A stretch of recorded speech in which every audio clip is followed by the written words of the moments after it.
I've been mentioning it quite a bit, but 2020 really seems to be a resurgence for Japanese RPGs. There are so many exciting Japanese RPGs coming out this year, and in today's video, I just want to highlight 3 major JRPGs coming to the PlayStation 4 in April 2020. At the end of this month, on the final day, we actually have the release of Persona 5 Royal, so that kind of trickles into April. We're not going to be mentioning that, of course, but April is also bringing with it 3 major JRPGs. One of them we've been waiting literally for over a decade on. So without further ado, let's get right into this, and let's start it off with the one you guys all know about. The demo just came out. It's the Final Fantasy VII Remake. Going back to E3 of 2005, where Square Enix thought it would be such a great idea to play a tech demo of what Final Fantasy VII would hypothetically look like on the PlayStation 3, we've been clamoring for a Final Fantasy VII Remake all these years later, and we finally have it. The Final Fantasy VII Remake is coming, a spectacular reimagining of one of the most visionary games ever. Final Fantasy VII Remake rebuilds and expands the legendary RPG for today. Now, obviously, this will be an episodic series of Final Fantasy VII releases. You're not getting the entirety of the Final Fantasy VII story.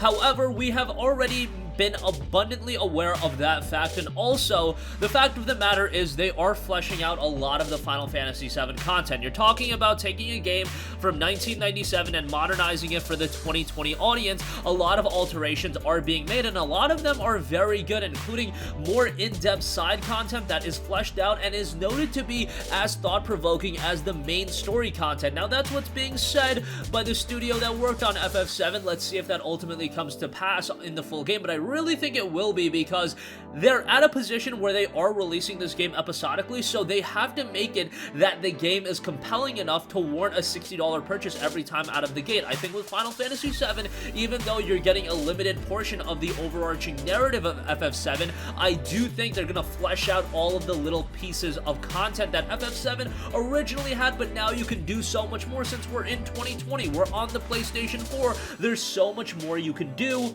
And really, the possibilities are absolutely endless. The world has fallen under the control of the Shinra Electric Power Company, a shadowy corporation controlling the planet's very life force as Mako Energy. And the sprawling city of Midgar, an anti-Shinra organization calling themselves Avalanche, have stepped up their resistance. Cloud Strife, a former member of Shinra's elite soldier unit, now turned mercenary, lends his aid to the group, unaware of the epic consequences that await him. A spectacular reimagining of one of the most iconic games of all time, and one of the most important games to JRPGs and just video games in general. Final Fantasy VII was a groundbreaking title back in '97, and now you're getting the game in 2020, and it's going to be even more incredible. From a visual standpoint, it is absolutely stunning. The gameplay, there's a couple of different offerings in terms of how you want to play the game. The anticipation and the hype level is absolutely astronomical, and for them to achieve that level of, expectation and not disappoint people, that is going to be rather difficult. And we've seen Square Enix games that have had so many years of build-up, so many years of hype, sometimes come out a little bit underwhelming. In the case of FF7, the demo was absolutely phenomenal, and we already know that fundamentally the narrative is going to be very strong in Final Fantasy VII. It's not going to be a case like Final Fantasy 15, which, I'm sorry, I probably even liked Final Fantasy 15 more than most people, but that narrative was just a goddamn train wreck. Final Fantasy 7, hopefully we won't have that issue. Hopefully it won't be disconnected with the remake being episodic, but now there are some gameplay alterations as well. Exploration and battle mechanics both take place in real time like FF15. The game features an altered active time battle system from the original, which gradually fills up slowly or fill faster with attacks. Once it's filled, the players can halt actions and use special abilities such as magic items and special moves, and you can also assign these special abilities to shortcut buttons, allowing them to play entirely in real time without pausing. That is definitely catered towards a modern audience, and I know some people are going to be disappointed about that fact, but look, it is 2020. We're not talking about a game that was released in '97. Some people were bummed out with the gameplay changes, but this is something that's necessary. 23 years, a lot of things have changed, and this game can't just entirely rely on nostalgia. Nostalgia is a factor to get foots in the door with Final Fantasy VII. Nostalgia is a factor, and that hype surrounding FF7 and its history and its lineage, yes, that'll get people's foot in the door, but ultimately, it has to be a compelling and engaging game for modern audiences, and I'm really happy that Square Enix went this route and they're creating something that's really special. Final Fantasy VII Remake is finally due out April 10th of 2020, next month. Originally, it was set to come March 3rd, but one final delay before we get our hands on FF7. I think we can wait just one more month.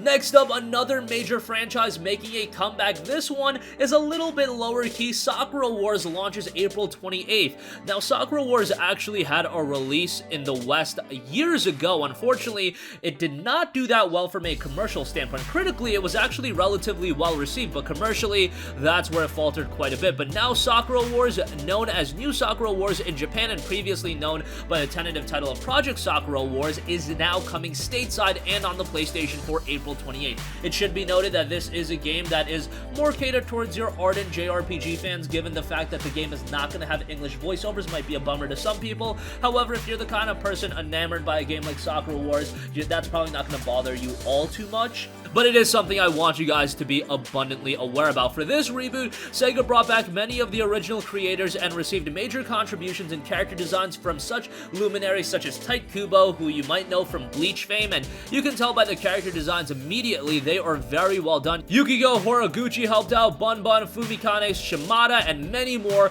helped out with the character designs in Sakura Wars, which is coming to the PlayStation 4 exclusively. The game notes the Imperial Combat Revue takes the stage as Tokyo's defense force against a demon threat in an extravagant future. Soldiers in wartime, but theater performers in peacetime, the Revue's Flower Division is not living up to their legacy and is at risk of being shut down. As newly appointed Captain Seijiro Kamiyama, it's up to you to turn the team around. During your adventure, you'll interact with a colorful cast of characters via the dynamic lips dialogue system, a trademark of this series, where what you say and how you say it make an impact both in terms of your personal relationships with other characters and on the battlefield. This flows into the high-energy combat system featuring giant steam-powered mechs called spherical armor that can only be piloted by those with strong spiritual power.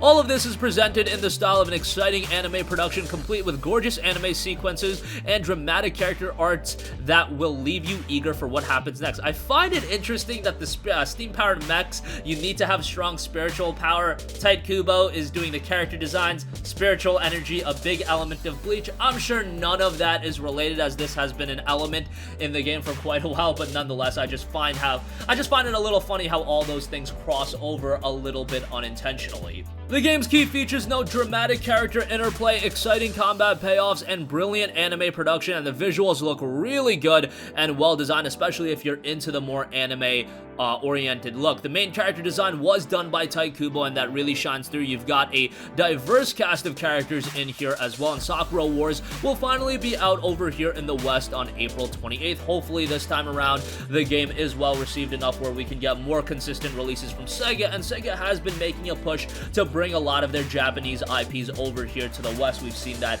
in spades with Yakuza, and hopefully Sakura Wars comes back stronger as well. Alright, and finally, this one's going a little bit under the radar, but the Mana franchise is back with Trials of Mana. Trials of Mana is a modern revival of the third game in the seminal Mana series. The game, originally released in Japan as Seiken Densetsu 3, has been fully rebuilt from the ground up in 3D. Experience the beloved adventure fully modernized with quality graphics, an upgraded battle system, character voices, a remastered soundtrack, extra conversation interludes, and more. The overlapping story of interwoven destinies changes depending on who you choose as your main character and companions. This daring tale of overcoming the test of fate has been given new life. Will these young adventurers be able to use the power of Mana to save the world from the brink of destruction? When the world was shrouded in darkness, the goddess of Mana drew forth the sword of Mana to smite the 8 benevolents. Or you could just know them as monsters of destruction. She sealed the horrors inside the 8 Mana stones, bringing the realm back from the brink. Weakened from rebuilding the world, the goddess changed herself into a tree and fell into a deep sleep for many years. However,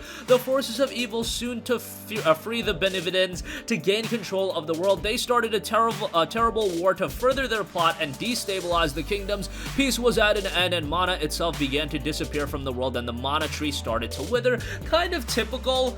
the world was okay for a little bit and then things just go completely awry. I feel like that is a typical trope and story foundation for Japanese RPGs, but nonetheless, key features in Trials of Mana include revamped 3D graphics. Trials of Mana is a full-on 3D remake of the third game in the Mana series, and this isn't some simple remaster or anything like that. You've got more modernized visuals. You can pick your party. Players can choose their favorite protagonist and 2 companions from 6 different characters. The story will play out in different ways depending on the combination of the protagonists and companions in the party, and you've got class changing in there as well. Raise your level and become the top level classes. The characters' appearances, magic, and special attacks that they can learn will change depending on which light or dark classes are selected for each character. Trials of Mana is due out April 24th on the PlayStation 4. Cool to see this one come back as well, but a lot of competition from JRPG fans with FF7 Remake, Persona 5 Royal coming out at the end of this month, and then Sakura Wars on April 28th, where I could see Trials of Mana get lost in the shuffle a little bit, especially at that $49.99 price point.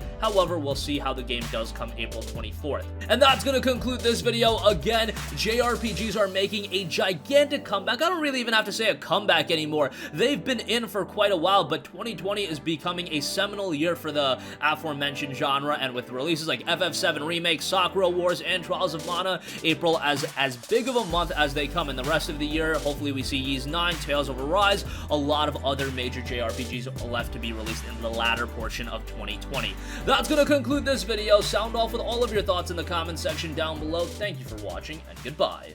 Hey guys, we hope you enjoyed the video, and if you did, make sure to hit the subscribe button, and if you're already subscribed, do us a favor and hit the bell icon. This way you'll be notified whenever we post a new video. That's the best way to keep up with all of our uploads, and we usually try to upload 2 videos a day. And with the bell icon hit, you'll be notified whenever we do upload a video. As always, thanks for watching.